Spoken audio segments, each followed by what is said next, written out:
E a gente volta agora no segundo bloco do programa de Utilidade Pública, falando sobre harmonização facial aqui com o Tiago Santana, que é cirurgião bucomaxilofacial. A gente estava falando muito da questão da harmonização facial, de utilização de vários procedimentos por questões estéticas, né? Todo mundo quer ficar bem ali nas redes sociais. Mas, claro, a gente sabe que esses procedimentos, Tiago, também são muito utilizados para questões mesmo, por exemplo, paralisia, um AVC. Com certeza, Dani. A proteína botulínica, ela é um auxiliar no tratamento de pessoas que têm, por exemplo, como você citou, a paralisia facial, em que, para diminuir, minimizar o efeito disso, o impacto social disso, o paciente ele tem o seu lado, que ainda tem a movimentação, sendo aplicada a toxina botulínica, e com isso você torna ele menos assimétrico. Você tenta dar um pouco mais de simetria. É um dos tratamentos que a gente poderia considerar que não é apenas para fins estéticos, é estético também e funcional para auxiliar o paciente. E aí as pessoas fazem como? Elas colocam, paralisam um lado ou levantam o outro lado? Acaba paralisando o lado que ele está em movimentação, uma vez que o outro ainda está paralisado. Isso, claro, vai depender de, com o passar do tempo, outros tratamentos como as estimulações, eletroestimulações transcutâneas, a fisioterapia, tudo isso vai auxiliar para que haja algum grau de retorno. Quanto vai retornar é muito particular e a depender também do grau de sequela que o indivíduo vai ficar. Mas é só para tentar mesmo deixar o lado que teve a paralisia similar ao lado que não teve a paralisia. Até porque todos esses procedimentos que a gente está trazendo aqui, tentando esclarecer aqui na Utilidade Pública de hoje, qualquer procedimento vai depender da resposta de cada um, do metabolismo de cada um. Tem gente, por exemplo, aí, o senhor deve estar muito acostumado, tem gente que procura, por exemplo, utilizar a própria toxina botulínica em um determinado período, tem gente que acha que não durou tanto tempo, tem gente que já acha que durou mais. Isso mesmo, Dani. É algo bem frequente no consultório. A pergunta, doutor, mas por que em mim durou X tempo e em fulano ou fulana durou X mais 2? E a gente fica explicando que tudo depende do metabolismo. A gente sabe que tem alguns fatores na literatura, como, por exemplo, pacientes que são esportistas, o metabolismo mais acelerado, a toxina vai agir por menos tempo. Também existem marcas comerciais que a gente vê na literatura que algumas duram um pouco mais do que outras. Existem também orientações de evitar a aplicação com muita frequência, dar um intervalo de aproximadamente 6 meses entre uma aplicação e outra. Mas tem aqueles pacientes que você vai ter numa mesma família, um paciente que a mesma droga, o mesmo lote, o mesmo frasco, durou 3 meses em um, 4 meses no outro. E eles chegam questionando, que às vezes a gente faz o tratamento em mãe e filha. Ah, mas nela durou 3 e em mim durou 4. Por quê? E aí você sempre recebe esse questionamento. Depende do metabolismo de cada um. Com certeza. A gente já trouxe aqui essa questão da toxina botulínica, avaliando diversos aspectos. Mas, claro, é sempre bom a gente reforçar.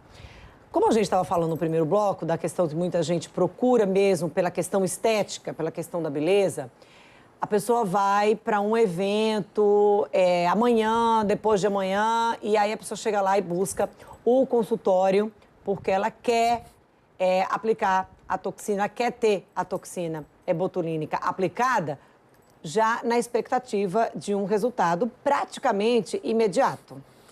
É algo também bem comum no consultório, principalmente em época de festa. Agora, no final do ano, lembrando do ano passado, logo na virada de ano, pacientes procurando para que, numa festa que eles vão, a toxina já esteja ativa. Aí você vai explicar que ela requer alguns dias. A gente solicita que o paciente aplique pelo menos uns 14 dias antes, porque não é só a ação dela que vai começar a funcionar lá por volta do 4º dia e sua maior expressão, atuação, por volta do 14º dia. Não é apenas por esse motivo.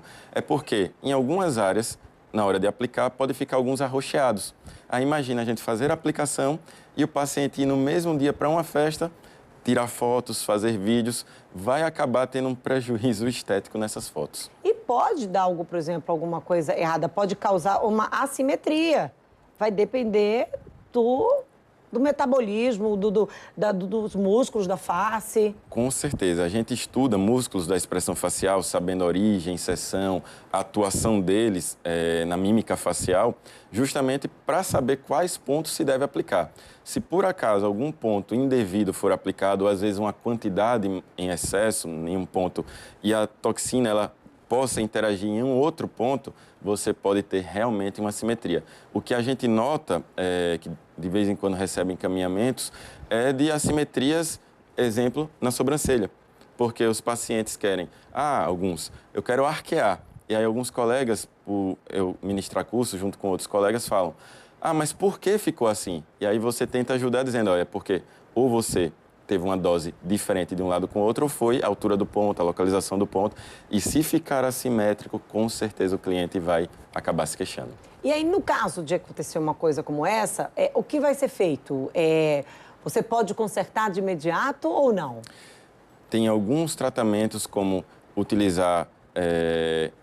isso é o que a gente vê na literatura. Você pode utilizar alguns agentes como tentativa de minimizar, mas nem sempre vai conseguir. Tem literatura que fala, aplicar infravermelho, aplicar radiofrequência, uma tentativa de minimizar. Que a gente sabe que é uma febre, mas as pessoas precisam entender que as coisas podem não sair como planejadas. Com certeza. Por isso que a gente está trazendo esse alerta. Olha, não vai buscar...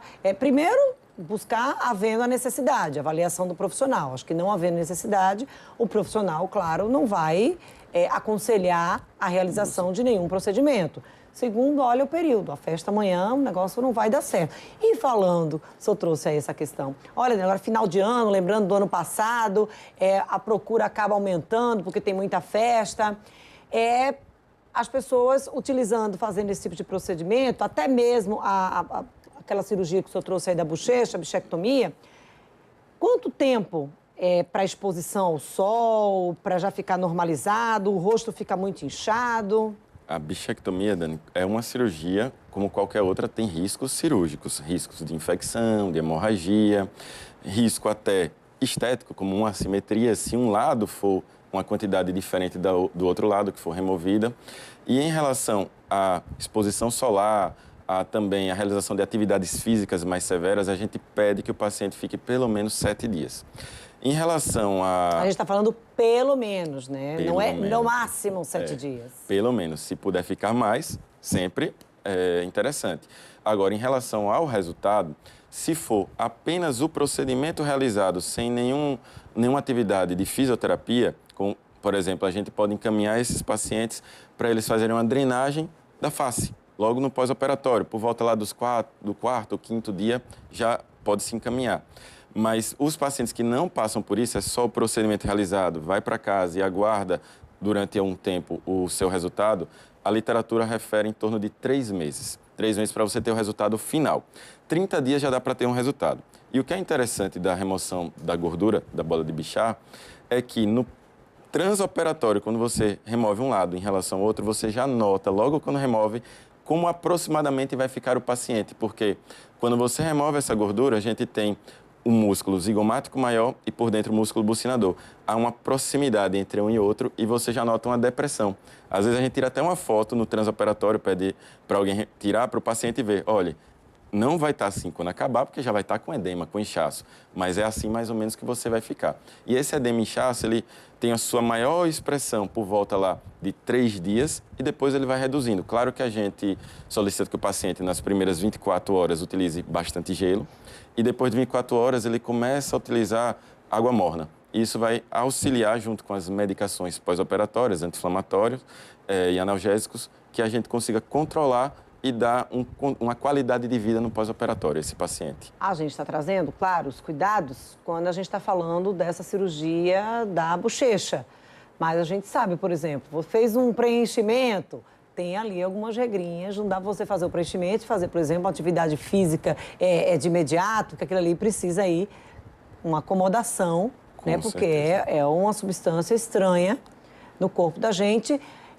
Eu queria muito agradecer os esclarecimentos, Tiago. E, assim, parabéns pelo trabalho que vem sendo feito e por esses alertas que o senhor está trazendo, porque nem sempre o que o paciente quer é viável e é possível e é aconselhável. Com certeza. Eu que agradeço, Dani, o convite e fico à disposição para quem tiver depois dúvidas, entrar em contato e mais uma vez obrigado. Claro, não deve ser fácil dizer não para um paciente, até porque ele não deve estar aberto, né? O paciente não procura um procedimento estético aberto, aí eu viro não, né? Com certeza, com certeza. Boa sorte nessa missão. Obrigado. A gente encerra a nossa entrevista aqui no estúdio do programa Utilidade Pública de hoje. Você já sabe, hoje também é dia de quadro Fica a Dica. Não sai daí no próximo bloco. E claro, quer conferir essa ou qualquer outra edição do programa? Vai lá no YouTube, Fundação Aperipê, playlist Utilidade Pública ou canal Dânia Matos TV. Você também pode enviar a sua sugestão para o programa pgmutilidadepublica@gmail.com ou através das nossas redes sociais aqui no estúdio. A gente volta a se encontrar amanhã no mesmo horário, a partir das 18 horas.